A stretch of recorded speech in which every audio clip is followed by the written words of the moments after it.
If you were surprised by the release of Pumpkaboo today, so were we. This was completely out of the blue, but there was a reason that they chose to release Pumpkaboo on New Moon Day, when its actual official release is actually not here yet. It's supposed to come on the 27th of October, about a week away, along with the Halloween event 2025, which we'll talk about in another video. In this video, we're going to cover the stats of Pumpkaboo, or rather Gourgeist, the new ingredient pumpkin, and new dishes that are coming to Pokemon Sleep. Welcome back, it's Brovini here. Now, Pumpkaboo is a ghost type Pokemon. It is a dozing type Pokemon, but if you met it during New Moon Day, it could have spawned outside of dozing. But it seems like it can only appear on the full moon day of the New Moon Day, so not all 3 days, only the middle day. And it probably spawned no matter what island you were on, but officially, its natural habitats are at Greengrass Isle or Old Gold Power Plant, and that does include Expert Greengrass. The reason Pumpkaboo appeared on New Moon Day is that according to the lore, and this is going back to XY series, it actually says that singing in eerie voices, they wander town streets on the night of the new moon. Anyone who hears their song is cursed. So hopefully you had your volume turned down to 0 when you met Pumpkaboo today. Although this text is actually for Gourgeist, Pumpkaboo doesn't actually mention anything about New Moon Day. So they probably released Pumpkaboo and Gourgeist on New Moon Day just in reference to its lore, and then it will officially arrive during the Halloween event. Now, if you were lucky enough to see a Pumpkaboo today, you may not have noticed this, but those of you who had several Pumpkaboo spawn may have noticed that they have different sizes. The first time we've had a Pokemon that can have various sizes, besides Snorlax of course, in Pokemon Sleep. And the size actually matters a little bit. We'll be doing the comparisons of different sizes in a moment, but just for your reference, the smaller the Pumpkaboo, the quicker they are at helping. The bigger the Pumpkaboo, the larger the inventory, and now with the knowledge that it is an ingredient specialist, inventory is important. You want to avoid sneaky snacking for ingredient specialists as much as you can. And now let's take a look at the stats for Pumpkaboo and Gourgeist. Again, they're a dozing type ingredient specialist. The main skill is Charge Strength S.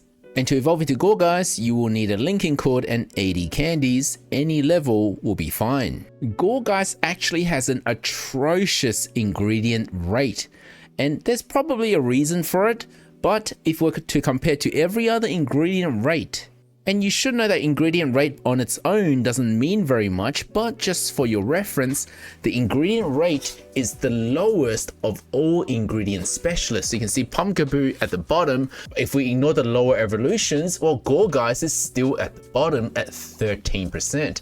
That means every production, every time it tries to produce something, there's a 13% chance only to make an ingredient. And that's particularly concerning considering that its frequency or speed is kind of mid, and that's with the smallest variety Pumpkaboo or Gourgeist. The helping time is not that fast. For something with such a low ingredient rate, you would hope that it has a faster speed, kind of like Gengar, low ingredient rate, but at least it's fast.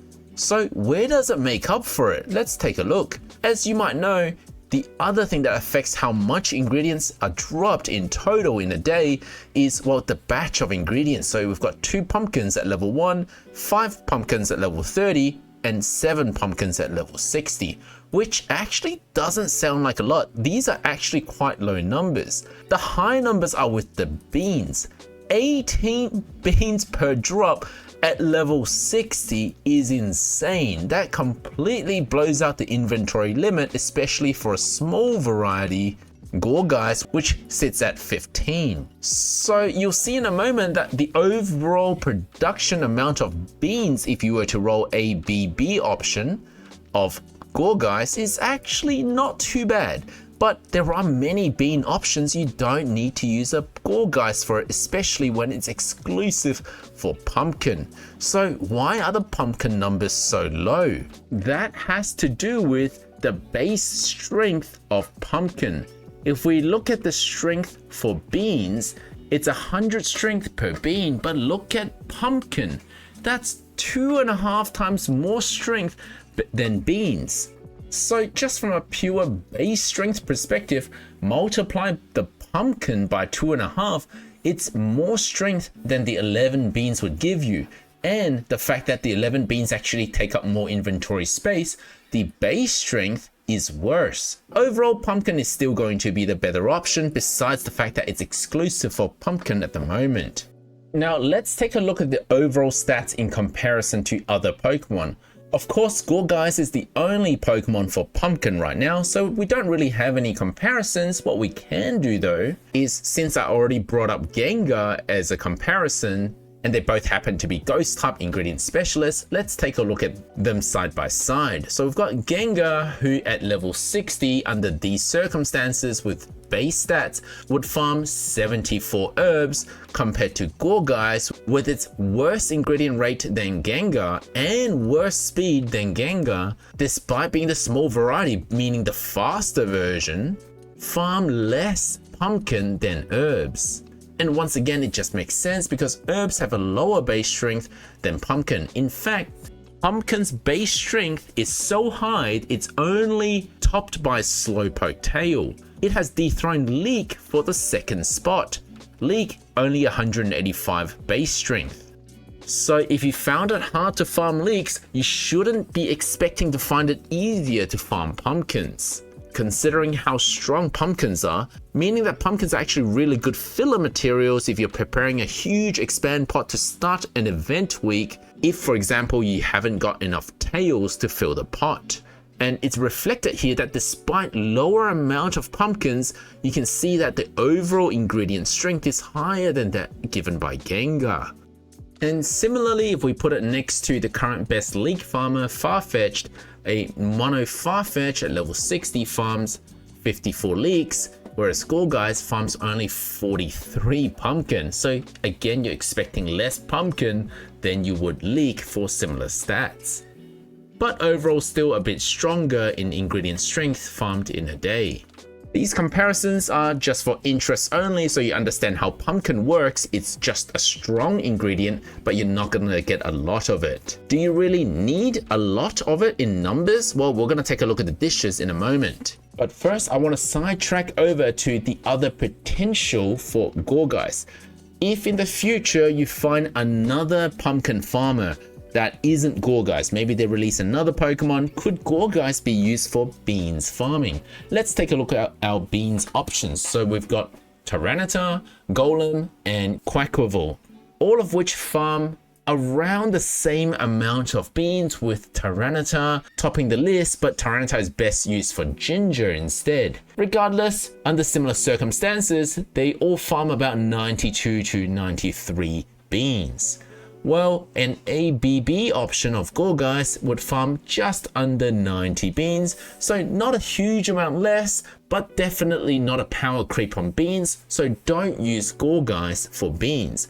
And don't forget that all these other Pokemon have way better inventory than the best Gourgeist by speed, in other words a small variety.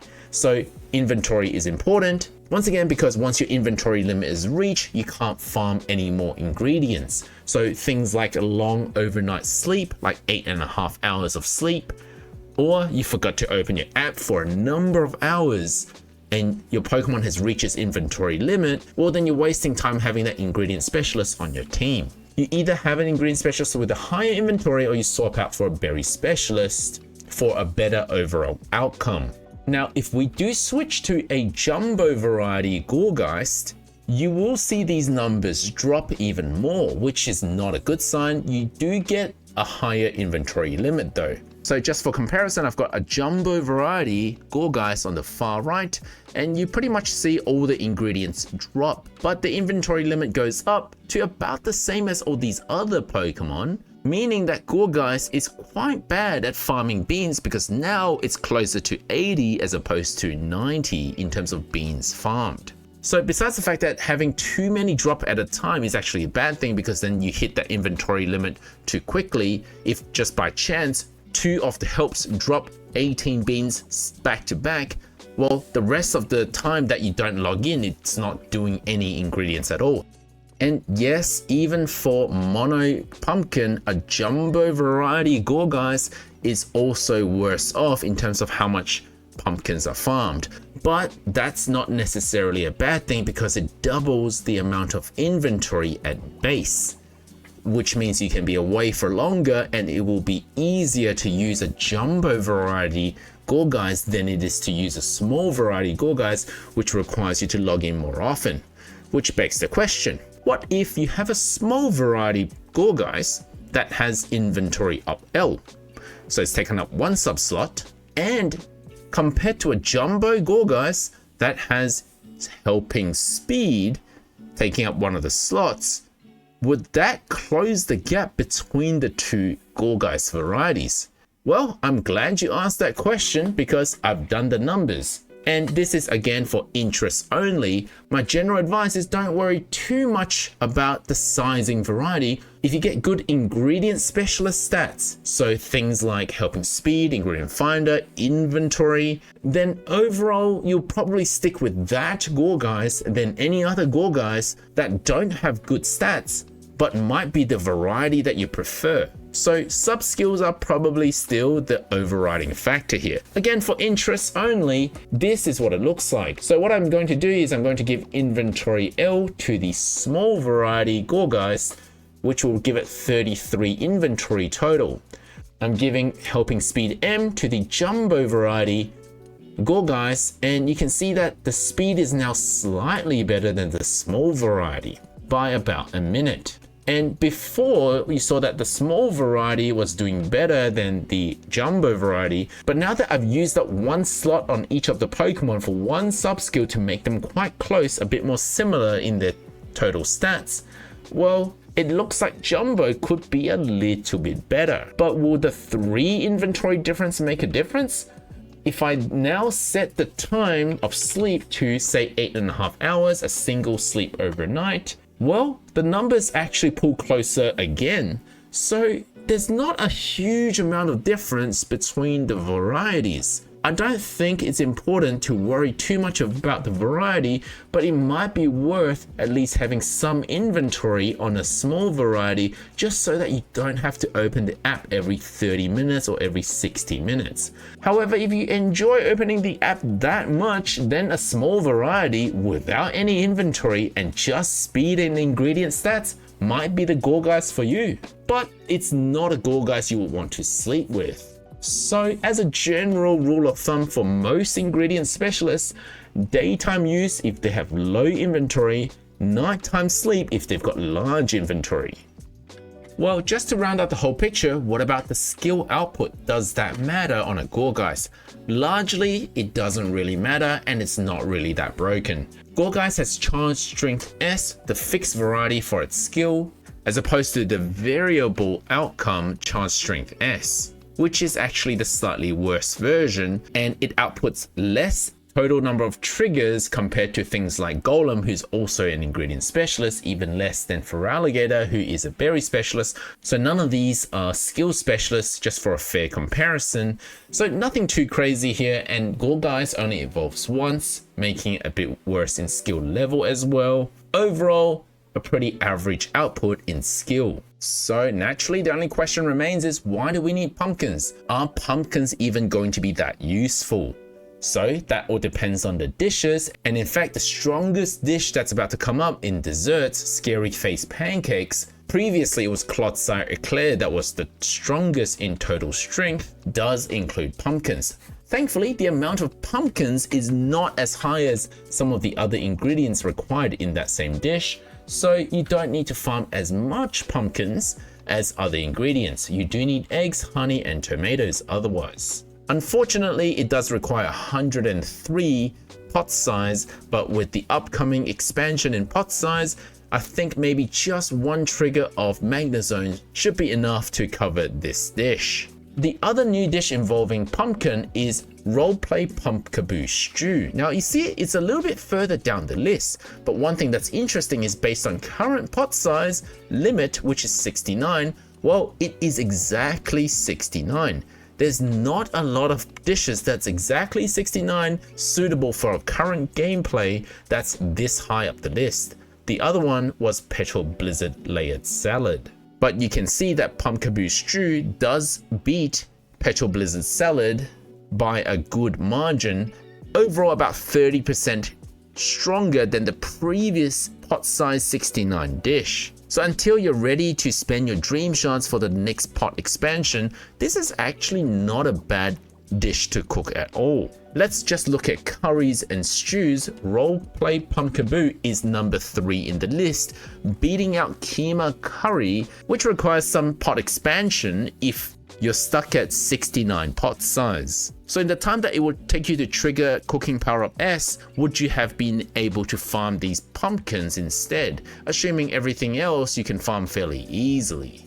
It is otherwise weaker than Sukiyaki Curry and Hidden Power Perk Up Stew, but I would personally still raise its level anyway, because with the right expert mode or right event, maybe that would be one of the best dishes to cook if it matches all of your favorite berry typing.